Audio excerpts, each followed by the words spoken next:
Madame la Première ministre, mardi dernier, un drame s'est produit avec la mort du jeune Naël, drame pour lequel c'est encore le temps du deuil. C'est aussi le temps de la justice qui doit suivre son cours dans le respect des principes de l'état de droit.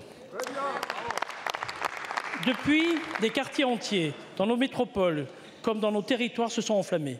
Plus de 5000 véhicules incendiés, 1000 bâtiments brûlés, dégradés ou pillés, des centaines de mairies, services publics ou commissariats attaqués.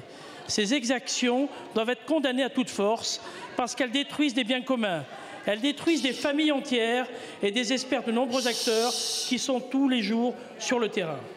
L'État a répondu rapidement et vigoureusement, tant par le nombre des forces de l'ordre mobilisées que par les actions de la justice très rapidement mises en œuvre. Je veux d'ailleurs saluer ici le courage et le sang-froid des policiers et des gendarmes, celui des pompiers, bien sûr. Mais je veux aussi saluer les maires, serviteurs de la République, qui ont été au front jour et nuit depuis mardi. Ils sont au centre de toute action. Ils sont victimes, souvent, d'agressions et même désormais, ce sont leurs familles qui sont en première ligne. C'est inacceptable. Sans eux, notre République n'est rien ou bien peu de choses. Et je sais qu'ils n'ont jamais l'esprit libre. Ils ont à leur côté tous les bénévoles de leurs conseils municipaux, le corps enseignant et le monde associatif. Au nom de mon groupe, démocrate, modem et indépendant, je veux particulièrement rendre hommage aujourd'hui aux maires et vous demander, Madame la Première ministre, de leur apporter tout le soutien dont le gouvernement est capable. Il faut d'urgence leur donner les moyens de reconstruire les médiathèques, les écoles, les antennes de police, tous ces lieux qui font le cœur de notre territoire et qui donnent le sens au mot communauté. Merci beaucoup, Monsieur le Président. La parole est à Madame la Première ministre. Merci Madame la Présidente, Mesdames et Messieurs les députés, Monsieur le Président Jean-Paul Mattei. Les épisodes de violence de ces derniers jours connaissent aujourd'hui une décrue importante, mais je n'oublie pas les dégâts causés.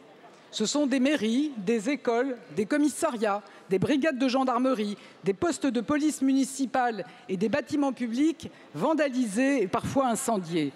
Ce sont des commerces, des bureaux de tabac saccagés et pillés, ce sont des voitures brûlées. C'est inacceptable et je veux vous dire que nous sommes aux côtés de toutes les victimes de violences, de dégradations ou de pillages. Et je l'affirme devant vous, nous veillerons à ce que les collectivités territoriales soient accompagnées et puissent rapidement remettre en état les équipements détériorés. Les procédures seront allégées et les délais réduits au maximum et l'État viendra en soutien lorsque c'est nécessaire. C'est précisément en ce moment même le Président de la République échange sur ces questions avec des maires et nous apporterons toutes les réponses à ces maires pour qu'ils puissent au plus vite remettre en service leurs équipements publics. Et nous serons également aux côtés des habitants, des commerçants, des artisans. Les commerçants touchés pourront notamment bénéficier de reports de charges fiscales et sociales.